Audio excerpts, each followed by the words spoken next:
Today we're going to have a look at fluid flow and Bernoulli's principle. So up to now we've been talking about static fluids, but of course fluids tend to flow. So we'd like to study that. And of course we're going to start with the simplest case first, and usually simplest case means eliminating friction. So we're going to do that. We're going to study what we call ideal fluids. So the first part of that is no friction. And that means you've got a non-viscous, there's no internal friction between the layers of the fluid. It also means that there's no turbulence, none of those crazy eddy currents. Secondly, in kind of a similar vein, we say that the fluid motion is steady. So at any point, the pressure, density, and velocity are well defined. They're constant at that point. And the third thing is that the fluid is going to be incompressible. That is to say, the density of the fluid will be constant throughout. So that tends to be very true with liquids. They don't compress much. Gases, on the other hand, can compress quite a bit. So let's suppose we have a pipe, and we've got one of these ideal fluids inside of it. Then we could imagine little pieces, say, of our fluid. I don't want to say molecules, because the molecules have a random motion to them. So we can just imagine small little samples of our fluid. I could put them anywhere in here. And then I might put on velocity vectors for those little pieces of the fluid. And let's say the fluid is moving to the right. And let's suppose these ones are moving a little faster. I'd draw a longer arrow here. These are simply velocity vectors for little bits of the fluid. Now you'll remember when we were looking at electric and magnetic fields, we preferred to do a field line diagram rather than these vector diagrams, because the vectors would start crossing each other and it would get messy. And we do exactly the same thing with these velocity vectors. We draw what's called a streamline diagram. That's really like a field line diagram, except it's not a field, it's a velocity. So we'd have field lines that do something like this. I can't let them cross over each other, just like you can't let field lines cross over each other. But of course you can see that they're getting a lot closer together on the right side of the tube. And I should show the direction, something like that. So this would be a streamline diagram. So we can see by the arrow what direction those little bits of fluid are moving, but we can also see how fast they're moving, because here where the field lines are close together, that implies a higher velocity. So it's a higher speed when lines close together. And let's see if we can understand why the speed has to be greater if the lines are closer together. So what we're going to try to do now is to explain why these closer streamlines imply that we have higher speeds. So let's suppose we got our pipe and it's going to narrow. It goes from a fat side to a thin side.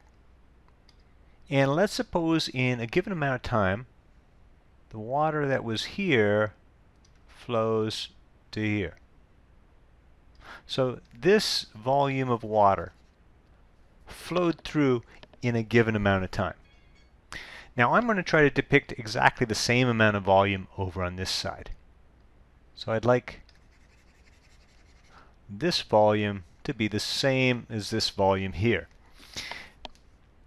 Because whatever volume flows on this side of the pipe, it has to be exactly the same volume over here. The liquid doesn't have any other place to go. If this volume flows in a given amount of time, we've got to have the same volume flow throughout the pipe. So these represent the same amount of fluid. However, if we consider one of our little pieces of water, this piece of water flowed from here to here, a certain distance. Whereas this piece of water flowed from here to here in the same amount of time, and that's a much bigger distance. In other words, these particles here were moving faster in order for the same volume of water to flow in the same amount of time. So these particles, these little bits of fluid, are moving faster. And you'll recall that our field lines got closer together. So closer together implies faster. Now later on we're going to derive an equation and we'll talk about the Bernoulli principle. Right now I just want to talk about the Bernoulli effect. The Bernoulli effect is like this. If you're seeing streamlines like so, so the particles are moving with a high speed here and a low speed here, then the pressure will be higher inside the fluid where there's a low speed, and it will be smaller, a smaller pressure where there's a high speed for the fluid. So the pressure in a fast moving fluid is lower than in a slow moving fluid. And there's all kinds of everyday examples that illustrate this well. Now you might object to this idea that where you've got a high velocity, you'll get a low pressure. Because you know, if you've got a hose and the water's coming out really fast and that water hits you, it's going to exert a lot more pressure. But in this case, the water isn't being fired out and hitting something. The pressure we're talking about is within the liquid. So you can imagine a little bubble of air, and that bubble of air would be moving along with the liquid itself. And so the bubble might be quite small here, where you've got a large pressure pushing in on the bubble, making it small. But the bubble would be larger in here, where the pressure pushing on that bubble is smaller, so the air could expand a little more. Or we could think of it this way. If we put some pipes up here, some vertical pipes like so, then over here where we've got higher pressure, the liquid would rise up higher in that vertical pipe. And over here where the pressure is lower, the liquid wouldn't rise as high in that pipe. So we're talking about an internal pressure here. You don't want to think about getting hit by the liquid and that creating a pressure. There's many everyday examples where the Bernoulli effect is relevant. You've probably noticed that underneath all of your sinks in your home, there's a U-shaped drain pipe. It's called a U-trap. This is the U-shaped drain pipe. And of course it traps some water at the bottom of it. These drain pipes, of course, connect into the sewage pipes. So sewage tends to be rather smelly. And the reason you need that U-trap is so that when that smelly air, that foul-smelling air, comes up here, it gets blocked by the water at the bottom of the U-trap. And it can't come out here through your sink into your home. So it sounds like all is well and good. But if the plumbing's not done correctly, you probably will get some of this sewage smell into your home. And the reason for that is the Bernoulli effect. When we flush our toilets, that sewage moves along here with a fairly high velocity. And that means there's going to be a relatively low pressure inside the sewage. That creates a low pressure in this pipe here, much lower than the atmospheric pressure in your home. So now you've got a pressure difference, and that pushes this water back down into the sewage. So now the smelly gases can come up and there's no water to block, and the smell will come out into your home. To get around that, you've got to build vertical pipes into your home, vertical venting pipes. And these pipes are going to vent outside of your house. So any sewage smell would go outside of your house. And they're also going to maintain the pressure here. So it'd be at close to atmospheric pressure here. So you don't get a pressure difference across the water trapped in the U-trap. And so the water isn't going to drain out of there and you're not going to get that stinky sewage smell in your home. Here's something you might try yourself. It's from the Six Science website.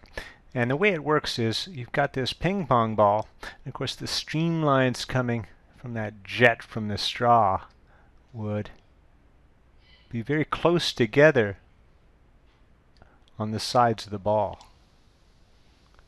So that means you've got a high speed here, but more importantly, a small pressure. So you get small pressure on either side of the ball. Outside of that, of course, you've just got atmospheric pressure. So you've got a larger pressure pushing in out here. And that kind of acts like a wall. And that wall keeps the ping pong ball contained. So Bernoulli's principle explains this phenomenon well. So what we're going to do in a minute is to derive Bernoulli's equation. But let me first of all just show you Bernoulli's equation. It says this. Let's say you've got some pipes. And those pipes could be at different heights. We might have some fat pipes and some thin pipes. Doesn't matter. Then I can pick out some arbitrary bit of fluid within my pipe at a certain location. And that bit of fluid would have a certain height, the fluid would have a certain speed, and there'd be a certain pressure at that point. Bernoulli's principle says that if I add up the pressure plus 1/2 times the density of the fluid times the speed squared plus the density of the fluid times g times the height of the fluid, I get a constant value. This point here would have a different pressure, a different speed, a different height, but if I sum this up, I still get the same value. And that's going to work at any point in the fluid. And this equation is really just the result of the law of conservation of energy.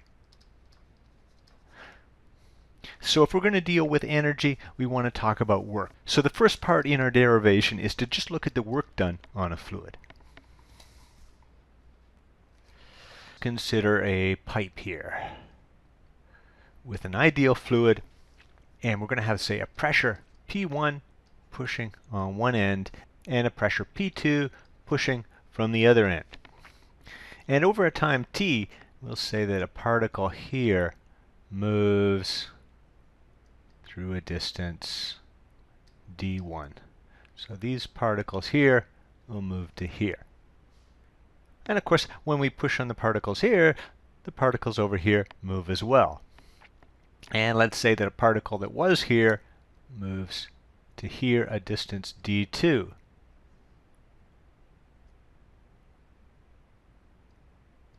Keep in mind those fluid particles don't have anywhere else to go. So whatever the volume of this cylinder, the volume of water passed in that time t, it has to be the same as the volume here, the volume of fluid passed in time t. So let's look at the work done by P1. We'll call that W1. It's going to have to equal to whatever force is pushing times that distance d1. Of course, force is given by pressure times area, so that would be given by P1 times A1, where A1 is the cross-sectional area of the pipe down here. And then we've got to multiply it by d1. But keep in mind, A1 times d1, that's just the volume of the cylinder here. So that's P1 times the volume. And the volume of the cylinder equals the volume of the cylinder. So now if I consider W2, the work done by P2, well, that's going to be negative because the force is opposite the displacement. And it'll be given by, say, F2 times D2. Writing in terms of the pressure, that's going to be P2 times A2 times D2, or negative P2 times the volume. So that means that the net amount of work by P1 and P2 is just going to equal the sum of those two works, where one of them's negative. So it's going to equal P1V minus P2V, or we can common factor out the V and get P1 minus P2 times V as the net work. Now, keep in mind that that work done causes changes in energy, and the work done will equal the total changes in energy. And the types of energy changes that we're getting here, we're getting changes in the speed of the liquid, so we're going to have changes in the kinetic energy. We're also getting a change in the height.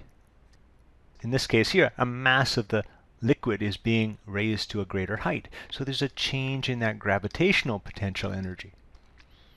And this net work should be equal to the sum of those two changes in energy.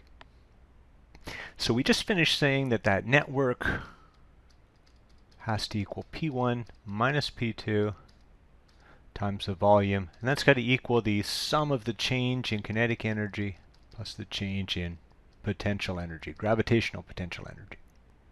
So left-hand side of the equation, I've got P1 minus P2 times V. Right-hand side of the equation, change in kinetic energy, that's going to be 1/2 mv final squared minus 1/2 mv initial squared. Let's say that our final speed, we'll call that V2. And our initial speed down here, we'll call that V1. So this is going to become a half times the mass of the fluid moved times V2 squared minus 1/2 mv1 squared. Then we do the same thing for the gravitational potential energy. Final value minus initial value, so that's going to be mg. And we're changing the height. We're going from some value, say h1, and we're lifting it up to some final value, h2. So this is going to be h2 minus h1. Next step, I want to get rid of those masses and write them in terms of density and volume. We know mass is equal to density times volume. And then because the fluid is ideal, which means it's incompressible, the density has to be the same throughout everywhere. So we can replace all of those masses by the same density times the same volume. So if I do that, I'm going to get P1 minus P2 times V equals 1/2 rho times the volume V2 squared minus 1/2 rho times the volume V1 squared plus rho times the volume G times H2 minus rho times the volume G times H1. Next thing I notice is that there is a volume in every one of those terms, and that means that I can divide that out. And what I'm going to do next is collect all the subscript 1 terms on one side of the equation and all the subscript 2 terms on the other side of the equation. So I've got a P1 here. I'll put that on the left. Here is a V1 term, so that'll become a positive on the left-hand side, 1/2 rho V1 squared.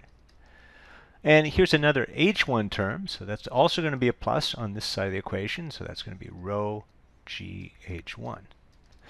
On the other side of the equation, I'm going to put the P2 terms. So this negative will become a positive on this side of the equation. This term here is positive, so it's 1/2 rho V2 squared plus rho GH2. So we've got the same form for the subscript 1 terms as we do for the subscript 2 terms, which is to say that in general, the pressure at any point plus 1/2 rho times the speed squared plus rho times g times the height has to be equal to a constant. So here we've got a straightforward application of the Bernoulli equation. Pause the video, try the question, come back for the answer. So we've got a high pipe, and then we'll have a low pipe. They've got the same diameter, and because they've got the same diameter, that means we should get the same speed in both regions. Pressure on this side is 100,000 pascals, and the pressure on the other side is 300,000 pascals. So using Bernoulli's equation, the pressure plus a half times the density times the speed squared plus the density times the gravitational constant times the height has to be a constant. So writing that down for the high section, we'll have a pressure of 100,000. We don't have to worry about this term here because it's going to be the same on both sides of the equation because the speed's the same. It's that 2 meters per second on both ends of the pipe. So we can forget about that term. And then the density of ethanol was 790. G is equal to 9.8. And we'll call this, say, capital H for the high height. On the other side of the equation, we've got a pressure of 300,000.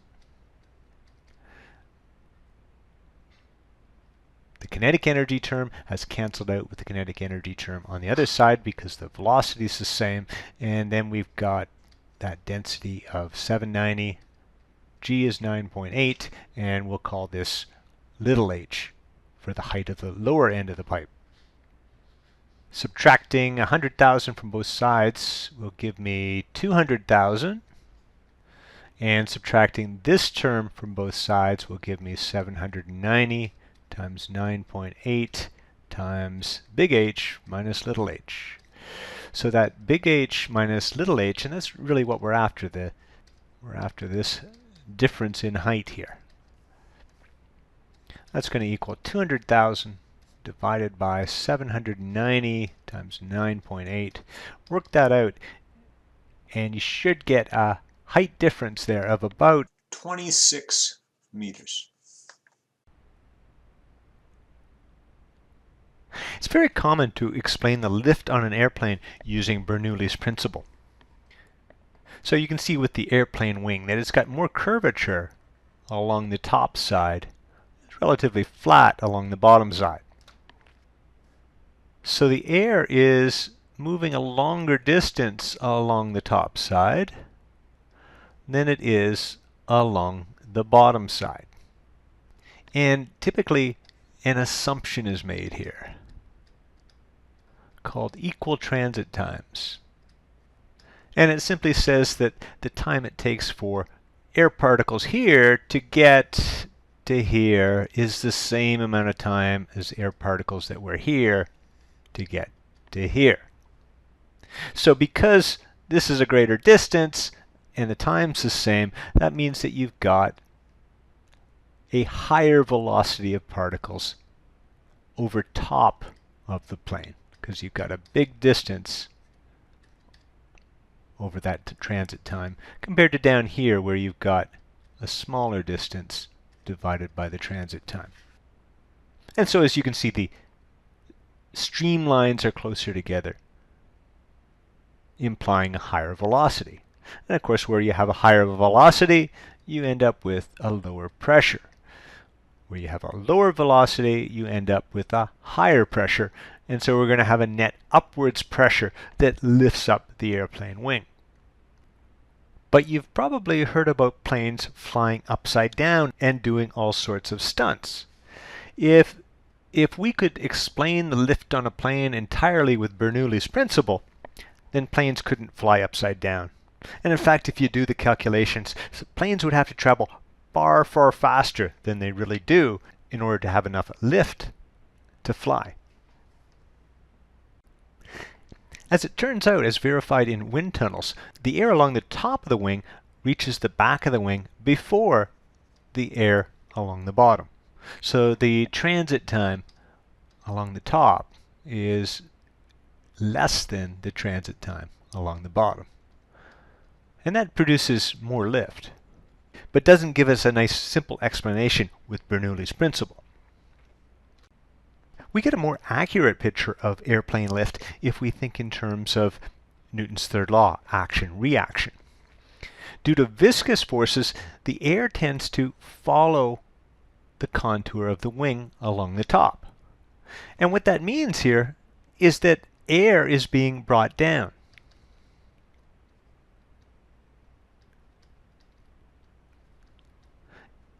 There's a force of the wing on the air that's downwards. So there has to be a reaction pair, and that's going to be an upward force, and that's going to be the force of the air on the wing. And it's this that gives most of the lift to a plane. So if we want to fly our plane upside down, we just kind of change the angle of attack. We would kind of dip our nose upwards slightly so that the wing upside down still has this basic orientation relative to the air. Having said all that, here's an IB question where they ask you to use Bernoulli's principle and Bernoulli's principle only to determine the lift on an airplane wing. Now, to be fair, it was specified in the problem that we've got laminar flow. Laminar flow means that we've got an ideal fluid. And that means you've got no turbulence. If there's no turbulence at all, then the only force that can lift the plane is due to Bernoulli's principle. So I'd like you to try to solve the problem using Bernoulli's principle. Pause the video, try the question, come back for the answer. So let's suppose this is our wing here. We'll use subscripts of 1 for the lower side of the wing and subscripts of 2 for the upper side of the wing. So according to the Bernoulli equation, P1 plus 1/2 rho times V1 squared plus rho times G times H1 must be equal to P2 plus 1/2 rho times V2 squared plus rho G times H2. Now if we consider the H1 and the H2, and we know that we've got a very thin airfoil here, well, H1 and H2 have to be the same. For practical purposes, H1 and H2 are the same. So that means we can cancel out those terms because they're the same. So let's substitute in. We don't know the individual pressures, so on the lower side, I'll just write that as P1. Plus 1/2, the density is 0.95, the speed on the lower side is 52, so that'll get squared. And then on the other side of the equation, we'll have a P2 plus 1/2, 0.95 times 64, all squared. So let's put P1 minus P2 on one side of the equation, and on the other side of the equation, we're going to get 1/2 times 0.95 times 64 squared minus 52 squared. And if you work that out, you should get a pressure of about 660 pascals. And notice all of our numbers were already in SI units, so we do get SI units there. The lift, well, that's a force, and the force will equal the pressure times the area. But in this case, it's really the pressure difference that's creating that force, and that was 660 pascals. And then we multiply it by the area on the wing, which is that 2 meters squared. So we get an answer there of about 1,300 newtons of lift force on the wing. So let's summarize the big ideas from the video. We started by talking about ideal fluids. It's ideal fluids that we use Bernoulli's principle for. That meant we had this laminar flow, steady flow with well-defined pressure, velocity, and density. We didn't have friction, and it was incompressible, so we had a constant density for our fluids. We then began to look at these streamline diagrams. So they had arrows on them to tell what direction the velocity of the little pieces of fluid were moving in. And where the lines are close, that means you've got a high velocity.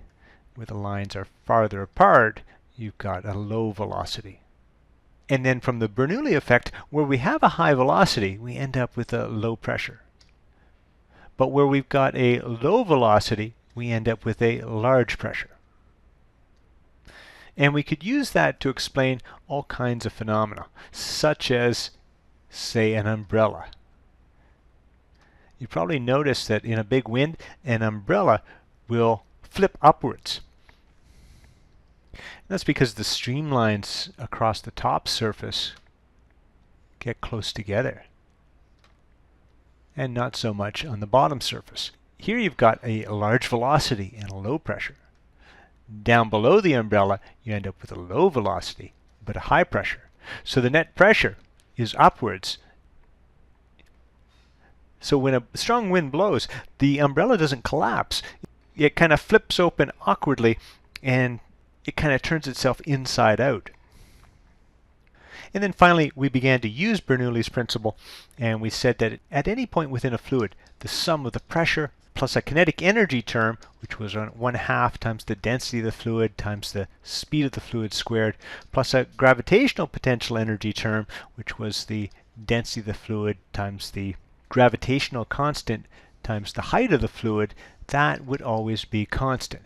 And that would allow you to solve lots of problems. And that's all for today, folks. Thank you very much.